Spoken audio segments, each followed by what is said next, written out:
The National Archives, of course, is the permanent home of the Declaration of Independence. For over 50 years, the Archives has hosted a ceremony on this day, July 4th, to celebrate our independence.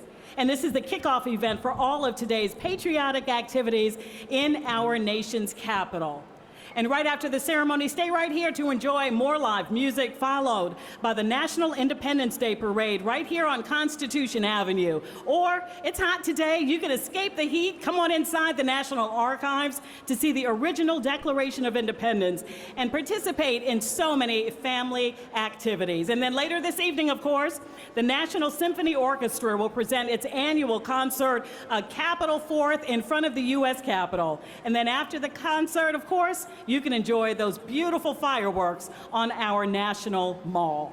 And many of you might have noticed our volunteers carrying the big signs with today's hashtag and other social media information. But if you haven't seen them, or you can point your attention to somebody with the sign, because we want everybody to know about the great ceremony that's happening right now, please post on social media. The National Archives is on Instagram and on X as US Nat Archives. So post away. Please share your 4th of July experience using that hashtag ArchivesJuly4.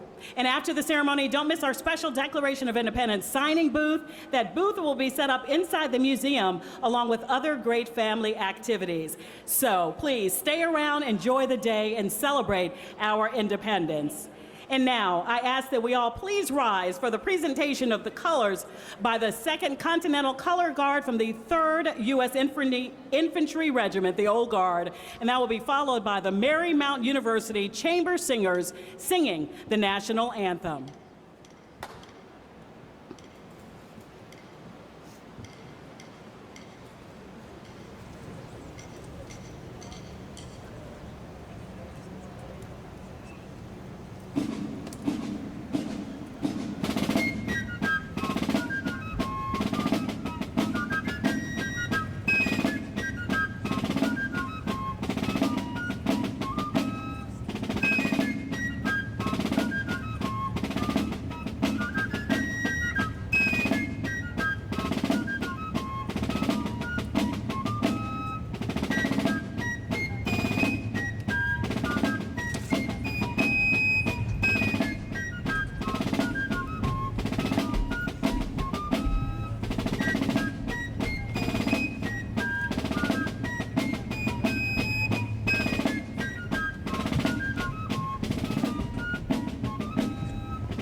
Now we have the 3rd U.S. Infantry Regiment, the Old Guard Fife and Drum Corps. Their uniforms are from the Revolutionary War era, and so is their music. And I'm pleased to present Command Sergeant Major Lutricia Fields to narrate their performance. Please join me in welcoming the Old Guard Fife and Drum Corps.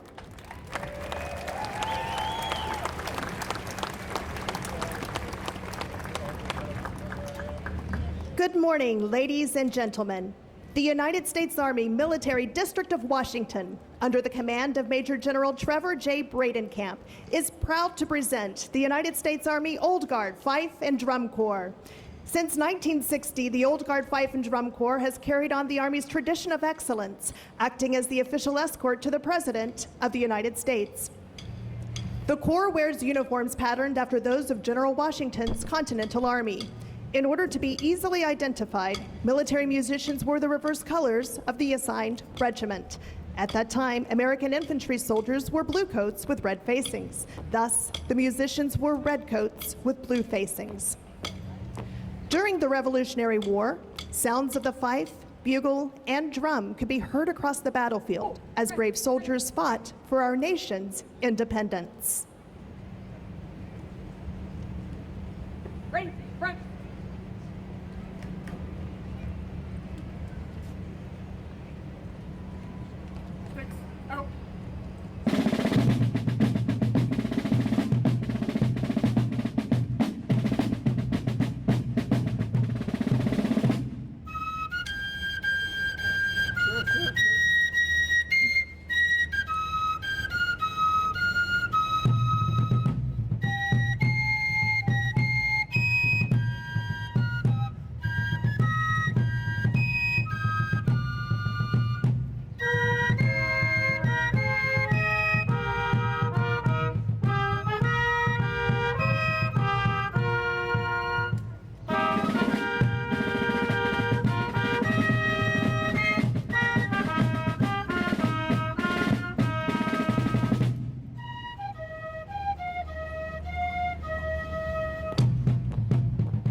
Soldier musicians harness the unifying power of music to rally the troops, express cultural identity, and entertain. On the night of Paul Revere's historic ride, bugler Abel Benson also rode, sounding the alarm. Zeal Lew served as a fifer and drummer in 2 American wars and was praised for his bravery at the Battle of Bunker Hill. A female bugler from Michigan disguised herself as a man to fight in the American Civil War under the alias Frank Martin.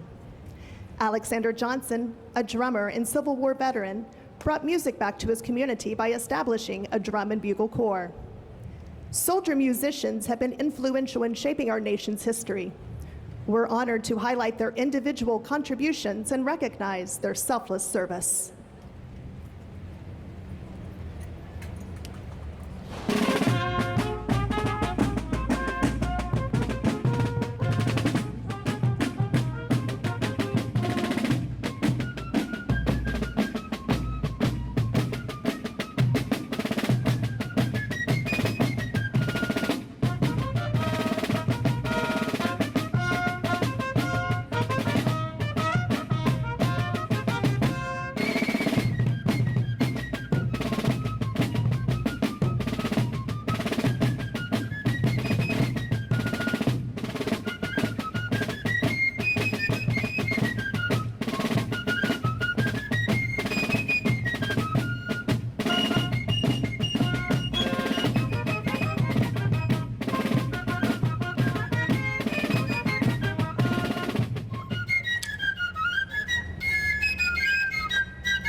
Composed on the home front and penned in soldiers' diaries, folk melodies have connected and inspired us throughout our nation's history. The Corps honors the legacies of our country's soldier musicians and all who have served with our stately and traditional troop step, set here to dawning of the day.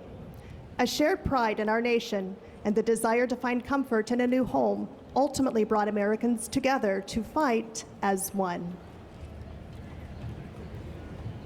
Sticks out.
On behalf of the Old Guard Commander, Colonel Thomas J. Kilbride, and the Fife and Drum Corps Commander, Chief Warrant Officer 3, Benjamin W. McMillan, it has been our pleasure performing for you today.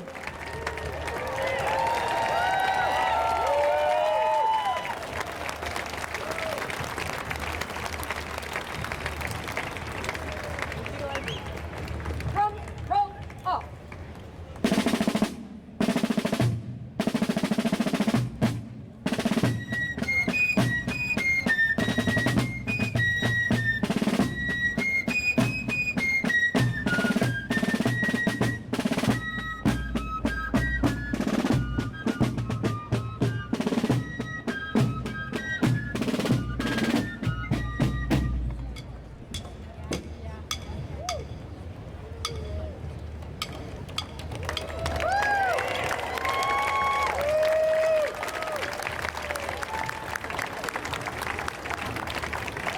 The Old Guard Fife and Drum Corps. Wonderful. Thank you so much. Well, even though, please everybody be seated, I know it's hot. Even though this is the permanent home of the Declaration of Independence, that extraordinary piece of parchment is just one of billions of documents held in trust by the National Archives. The pieces of paper, the photographs, and the films in the holdings of the National Archives tell the story of democracy in the United States. And the mission of the National Archives is to make these documents available to you, the American people. Now, I'd like to introduce you to a very important person to whom our nation has entrusted the care of the Declaration of Independence. Please welcome to the podium the 11th Archivist of the United States, Dr. Colleen Shogan.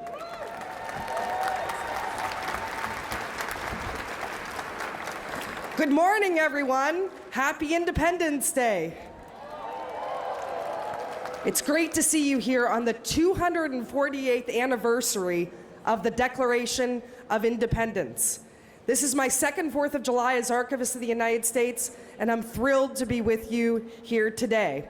I want to thank Allison Seymour for graciously joining us again this year as the MC. It's become a great tradition. As we celebrate our independence this morning, I want to take a moment to reflect on the document we're here to celebrate today. You know, we have 13.5 billion documents in the National Archives, and the Declaration of Independence is my favorite. We all know that the Declaration is the document that created the United States. It asserted our separation from Great Britain as a new sovereign nation. Despite its title, the Declaration does a lot more than just declaring our independence, and that's why I love it so much. More importantly, it declares that all people are created equal and that everyone possesses individual rights that cannot be taken away. These statements can, yes, applause.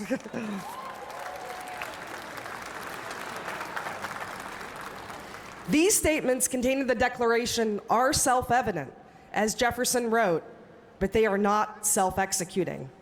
The responsibility of making sure our nation lives up to these ideals is not the job of politicians. Rather, it's our job as citizens of a democracy.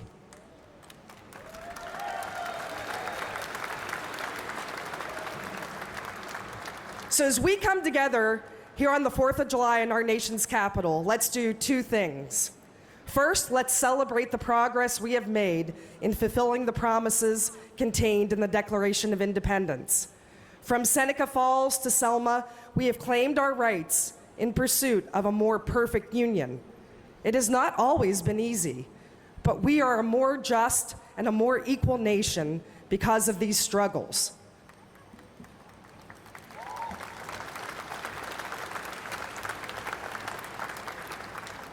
John Adams, who's here today, famously wrote to his wife, Abigail Adams, also here, that our independence should be celebrated with pomp and parade, with games, sports, bells, bonfires, and illuminations from one end of this continent to the other, from this time forward, forevermore.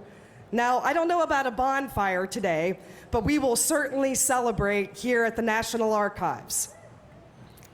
Secondly, in addition to our celebration today, I challenge everyone here to think about how we can continue the journey begun by Thomas Jefferson and our founders. Why is this important? Because the hard work of democracy is never over. We can never become complacent when it comes to the pursuit and protection of our God-given rights.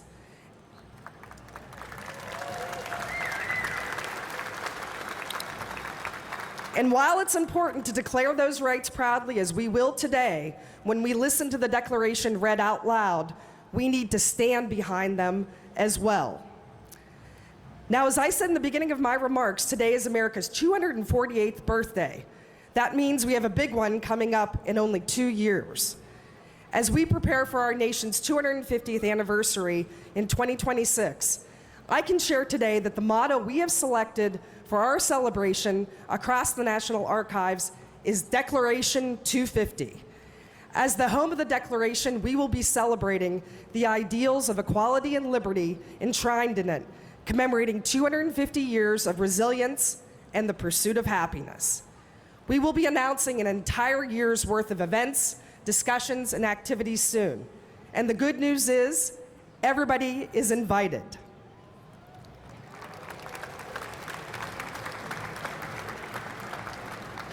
Now I'm honored to welcome the 19th Chief Master Sergeant of the Air Force, Joanne Bass, as our keynote speaker today. Chief Bass served over 3 decades in the United States Air Force. She deployed for Operation Southern Watch, Enduring Freedom, and Iraqi Freedom, and in 2020, she became the first woman in our nation's history to be appointed as the highest-ranking non-commissioned officer in any branch of the United States military.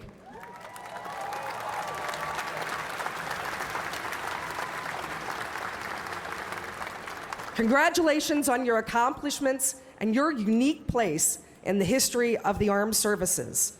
In today's ever-changing world, we face countless challenges at home and abroad.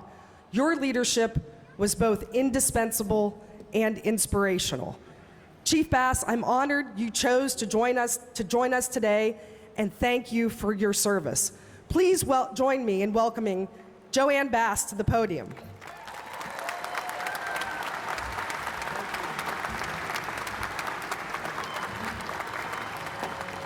Good morning. Thank you so much, Dr. Shogan. Good morning, ladies and gentlemen. How many of y'all are glad to be here today? How many of y'all are glad it's not 100 degrees out there? I am so excited to be here with you in our nation's capital. Dr. Shogan, National Archives team, thank you so much for this incredible honor. Let me tell you all about this amazing nation that we serve in. When the daughter of two immigrants with very humble beginnings could stand before you on the steps of our National Archives to celebrate our 248th Independence Day. My father came here from Germany with my grandparents when he was just 4 years old in search for a better life. He joined the United States Army and met my mother, one of the hardest working people I know, while serving in Korea.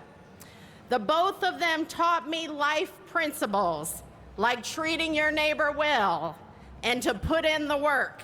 In fact, I had to put in some serious work to even get $5 when I was growing up. How many of y'all had that same experience? Because of those principles, they got to see their daughter go on and serve in the United States Air Force, your Air Force, America, that's right, closing out my career as a 19th Chief Master Sergeant in the Air Force, caring for and advocating for the over 689,000 total force airmen. For more than 3 decades as a U.S. Airman, it was really easy, y'all, choosing my outfit every morning. I had the great privilege of wearing our nation's cloth every single day, along with a pair of combat boots, serving in your Air Force that flies, fights, and wins and delivers air power anytime, anywhere, so that we can have the freedoms that we all have today. Y'all give your Air Force a hand clap. Speaking of air power, before I go on, if you are a military member or a veteran, I'm going to ask you to please stand up or raise your hands, and you all join me in giving these folks a big hand clap of appreciation. Thank you.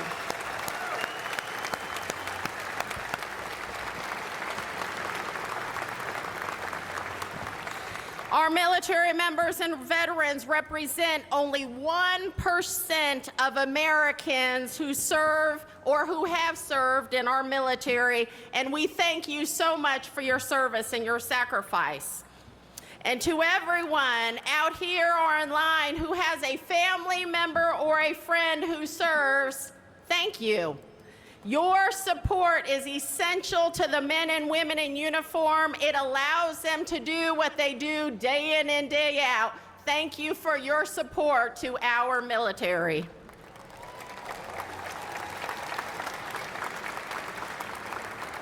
And while I'm at it, for those of you who might consider joining the military, no, I'm not a recruiter, but I absolutely encourage you to do so. In fact, when people asked me why I joined, I let them know that when I graduated high school, I wasn't quite mature enough yet to go to college. And I had a dad who was not going to pay for college. I needed a GI Bill, y'all. I also remember my dad saying 4 years in the military never hurt anybody. How many of y'all heard that? Well, he was right. And 4 years never hurt anybody, and 4 years turned into 31 years. And having the opportunity to serve alongside some of the greatest Americans I'll ever know, I have gained a true understanding of what it means to serve. In fact, in my former Pentagon office and now in my home office, I kept 3 pictures along my wall with 3 foundational principles that I always wanted to make sure that I kept front and center. The first principle, never forget where you came from. This is a picture of my dad giving me the oath of enlistment, one of the proudest moments of my life, and probably his. Never mind the 90s air, #Aquanet. The second picture, never forget why you do what you do.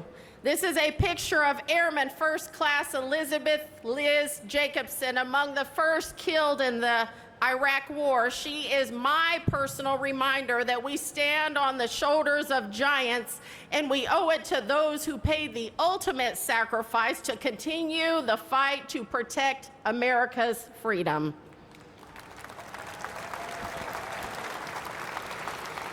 And the third principle, never, ever quit learning. That was a picture of the Barnes Center, an Air Force Center of Excellence in Montgomery, Alabama, where airmen go to acquire new skills, training, and education in service to America. Those 3 foundational principles, they're not just mine, those are American principles. We can trace them back to our founding documents housed right behind me, preserved by Dr. Shogan and her incredible team. Scratched into that thin and fading parchment is the iron foundation of everything we have accomplished as Americans. Those documents tell us where we come from, why we're here, and they empower us to continue learning, improving, and perfecting this experiment called democracy.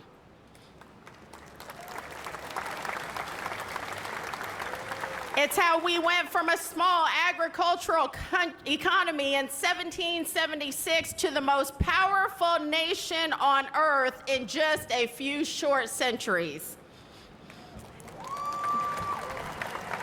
It's how we liberated the world from tyranny, not just once, but twice in the 20th century.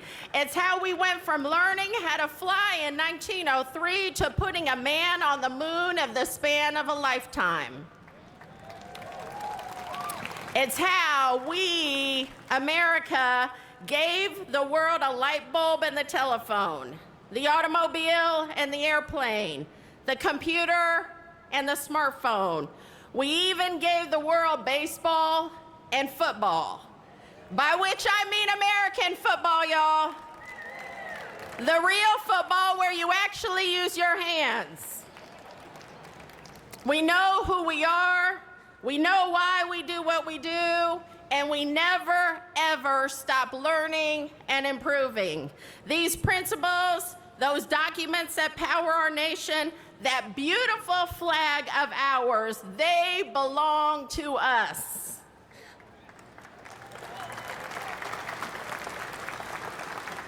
If you just look around even today, we are a diverse people from different walks of life, with different beliefs. And on occasion, we even support different football teams, though how anybody could not support the best NFL team, the Kansas City Chiefs, I shall never know. All right, Chiefs fans. But what matters most, more than any difference we ever have, is that we have a similar vision as Americans, a love of peace, liberty, and a commitment to ensuring that our children enjoy the freedoms that we all so cherish today.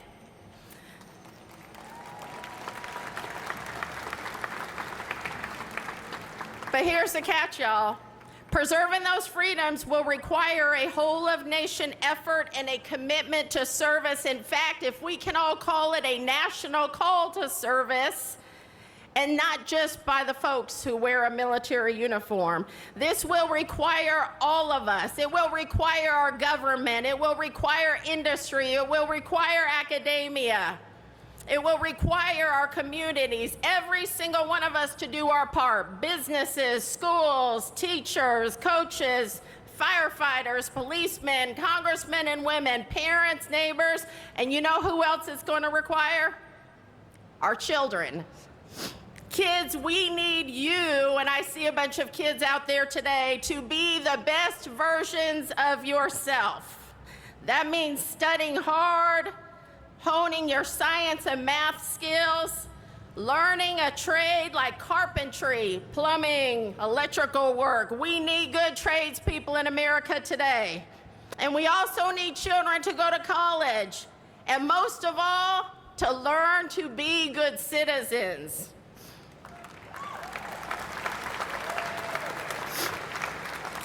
And I get it. I have 2 kids. If it also means perfecting those viral dance moves and becoming influencers, we need it all. And for those of you who feel called like I did, we also need you in our military. Of course, I in particular, go Air Force. Whether Army, Air Force, Navy, Marines, Coast Guard, and our newest branch of service, the Space Force, we need talented people who think critically and have skills of all kinds and a willingness to serve. However, whether you serve in the military or not, if I can challenge you in any way, just like Dr. Shogan did, I'd like to challenge you in 2 ways that every single one of us here today can serve. And first, that is by recognizing the good in our fellow Americans.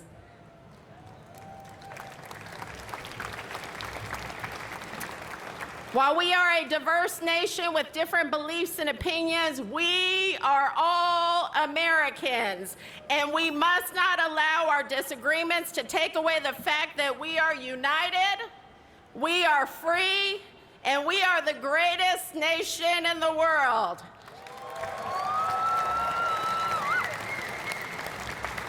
And there is far more that unites every single one of us than will ever divide us. And second, by getting involved in your community, whether volunteering in schools, coaching or mentoring our youth, cleaning up around the community, joining a civic organization, or giving a few hours of your time to a local shelter. As Dr. Shogan said, the hard work of democracy is never over, and our local towns and neighborhoods are the best place to carry on that work. The bottom line, regardless of how you serve, I'm asking and challenging every single one of you here to just serve.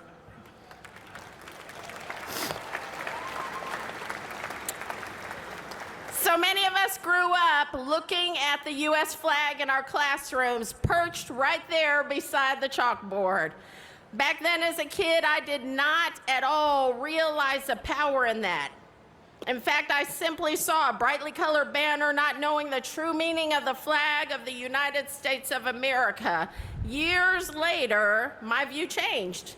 I saw it as my duty to carry that flag with strength and pride and to carry it in my uniform every single day.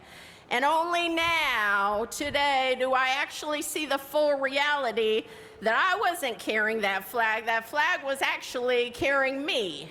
It's what brought me, the daughter of 2 immigrants who love this country deeply, here before you today for this incredible honor. So for those of you who can, will you please stand and join me in reciting the Pledge of Allegiance to reaffirm our commitment to democracy, freedom, and loyalty to this amazing nation. I pledge allegiance to the flag of the United States of America and to the republic for which it stands, one nation, under God, indivisible, with liberty and justice for all. Thank you. Ladies and gentlemen, on this Independence Day, may we choose to serve our nation in some capacity or another. May we choose to see the good in one another, our fellow American, and may we take care of each other with brotherly love. May God bless you. May God bless America. Happy birthday, America!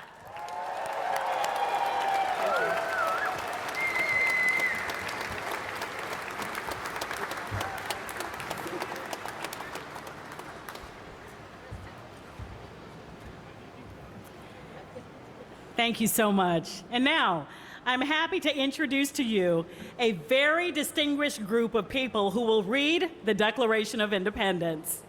Our first three readers are General George Washington, Mr. John Hancock, and Mrs. Abigail Adams. Next, to read the grievances against King George III, we have three of the leaders of the Second Continental Congress with us, Mr. Thomas Jefferson, Mr. John Adams, and Dr. Benjamin Franklin. These three gentlemen know the words of the Declaration better than anyone else. All three served on the committee to draft the Declaration, and Mr. Jefferson was the primary author. And to read the names of the 56 signers of the Declaration, we are proud to have Private Edward Ned Hector of the 3rd Pennsylvania Artillery Company, free black colonial soldier, patriot, and hero. And finally, you're not off the hook. We're going to have some audience participation, just as our colonial forefathers would have done. As our special guests read the grievances against King George, watch for James Forten. Where are you, James? Watch for James Forten, historical abolitionist, Philadelphia sailmaker, and our town crier today. He'll assist by our volunteers holding the signs telling us when we will express our displeasure with a hearty boo. Can we try it? Boo. You can do better than that. Can we do it? That was a voice from somewhere back here. Can you do better than that? And now, the Declaration of Independence. We're gonna huzzah. In Congress, July 4th, 1776, the unanimous Declaration of the 13 United States of America. Huzzah! When, in the course of human events, it becomes necessary for one people to dissolve the political bands which have connected them with another, and to assume among the powers of the earth the separate and equal station to which the laws of nature and of nature's God entitle them. A decent respect to the opinions of mankind requires that they should declare the causes which impel them to the separation. We hold these truths to be self-evident, that all men are created equal. Huzzah! Huzzah! That they are endowed by their Creator with certain unalienable rights, and that among these are life, liberty, and the pursuit of happiness. Huzzah! Huzzah! That to secure these rights, governments are instituted among men, deriving their just power from the consent of the governed. Huzzah! Huzzah! That whenever any form of government becomes destructive of these ends, it is the right of the people to alter or abolish it. Huzzah!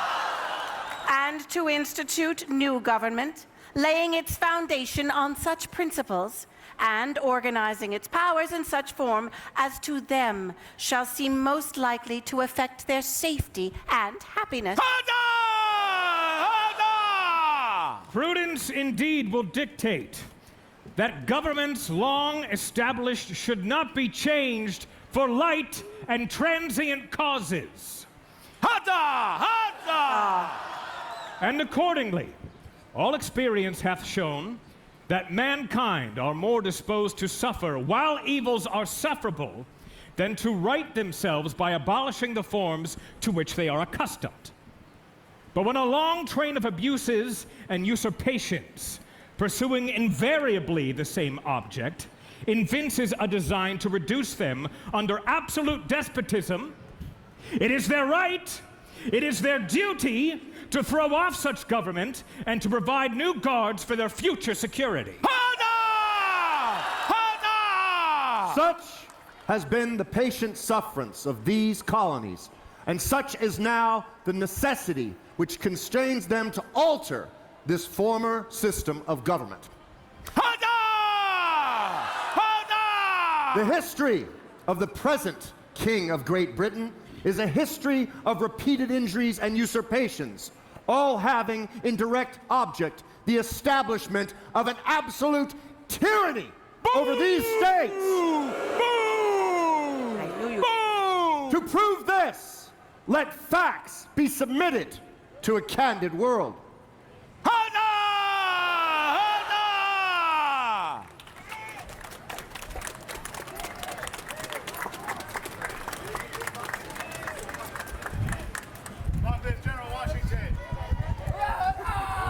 He has refused his assent to laws, the most wholesome and necessary for the public good. Lots of booing. He has forbidden his governors to pass laws of immediate and pressing importance unless suspended in their operation till his assent should be obtained. And when so suspended, he has utterly neglected to attend to them. He has refused to pass other laws for the accommodation of large districts of people, unless those people would relinquish the right of representation in the legislature, a right inestimable to them and formidable to tyrants only. He has called together legislative bodies at places unusual, uncomfortable, and distant from the depository of their public records for the sole purpose of fatiguing them into compliance with his measures. He has dissolved representative houses repeatedly for opposing with manly firmness his invasions on the rights of the people.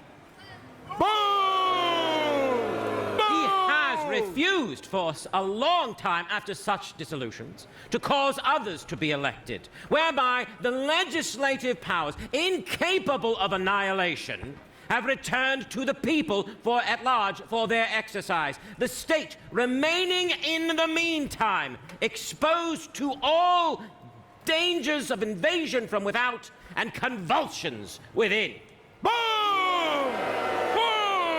He has endeavored to prevent the population of these states, for that purpose obstructing the laws for naturalization of foreigners, refusing to pass others to encourage their migrations hither, and raising the conditions of new appropriations of lands. He has obstructed the administration of justice by refusing his assent to laws for establishing judiciary powers. He has made judges dependent on his will alone for the tenure of their offices and the amount and payment of their salaries. He has erected a multitude of new offices and sent hither swarms of officers to harass our people and eat out their substance. He has kept among us, in times of peace, standing armies without the consent of our legislature. He has affected to render the military independent of and superior to the civil power. He has combined with others to subject us to a jurisdiction foreign to our Constitution and unacknowledged by our laws, given his assent to their acts of pretended legislation for quartering large bodies of armed troops among us, for protecting them by a mock trial from punishment for any murders which they should commit on the inhabitants of these states, for cutting off our trade with all parts of the world, for imposing taxes on us without our consent, for depriving us in many cases of the benefits of trial by jury, for transporting us beyond seas to be tried for pretended offenses, for abolishing the free system of English laws in a neighboring province, establishing therein an arbitrary government, and enlarging its boundaries so as to render it at once an example and fit instrument for introducing the same absolute rule into these colonies, for taking away our charters, abolishing our most valuable laws, and altering fundamentally the forms of our governments, for suspending our own legislatures and declaring themselves invested with power to legislate for us in all cases whatsoever. He has abdicated government here by declaring us out of his protection and waging war against us. He has plundered our seas, ravaged our coast, burnt our towns, and destroyed the lives of our people. He is at this time transporting large armies of foreign mercenaries to complete the works of death, desolation, and tyranny, already begun with circumstances of cruelty and perfidy scarcely paralleled in the most barbarous ages, and totally unworthy the head of a civilized nation. He has constrained our fellow citizens taken captive on the high seas to bear arms against their country, to become the executioners of their friends and brethren, or to fall themselves by their hands.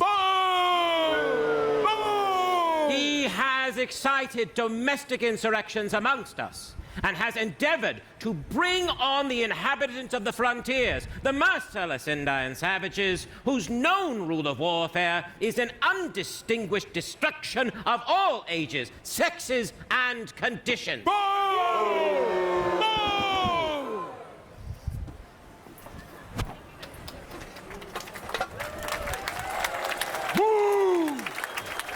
Well done.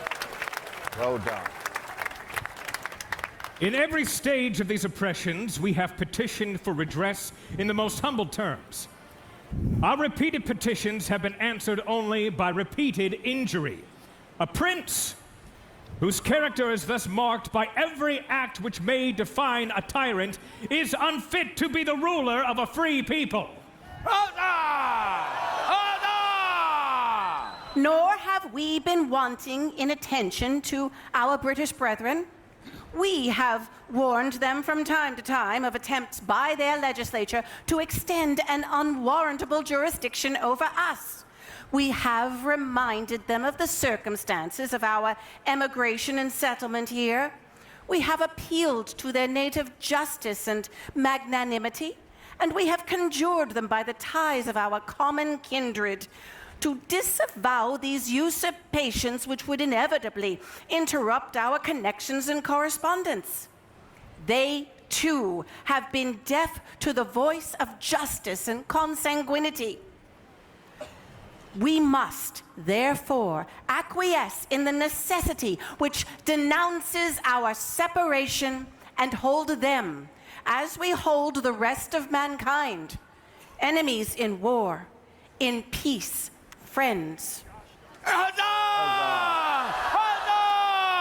We, therefore, the representatives of the United States of America, in General Congress assembled, appealing to the Supreme Judge of the world for the rectitude of our intentions, do in the name and by the authority of the good people of these colonies, solemnly publish and declare that these united colonies are and of right are to be free and independent state.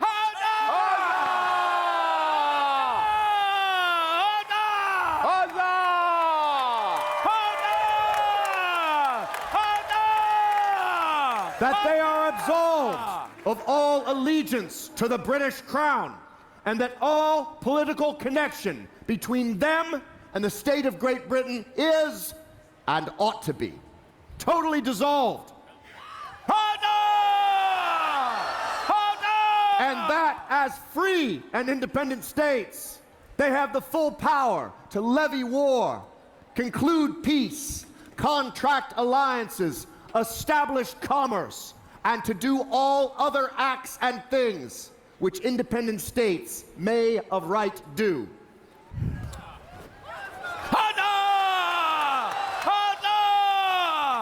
And for the support of this declaration, with a firm reliance on the protection of divine providence, we mutually pledge to each other our lives, our fortunes, and our sacred honor.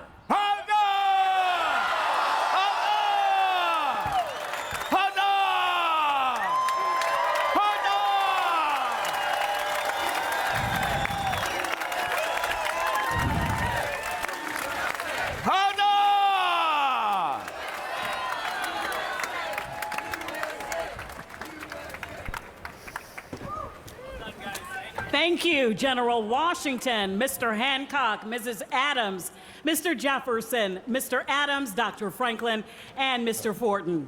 How stirring it is to hear those words just as they were written 248 years ago. How about another rousing round of applause?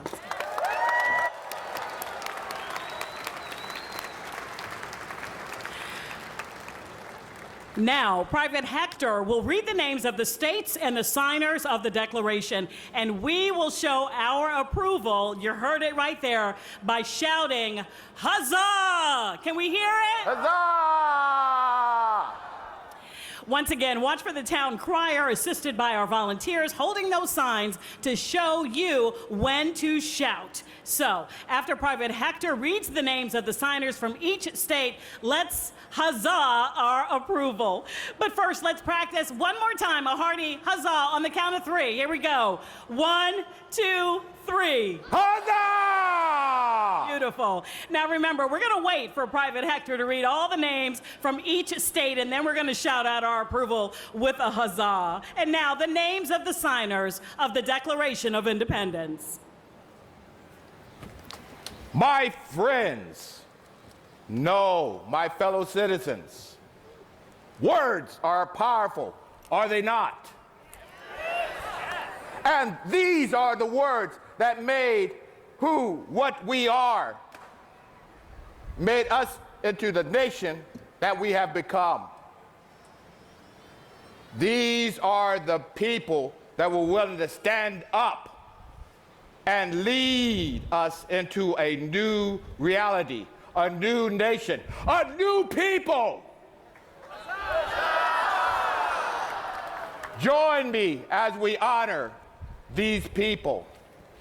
And just so that we are straight on this, there's no man that I know of that would ever claim that what he does, that he really does only on his own. We forget about the women sometimes that are behind what gets done.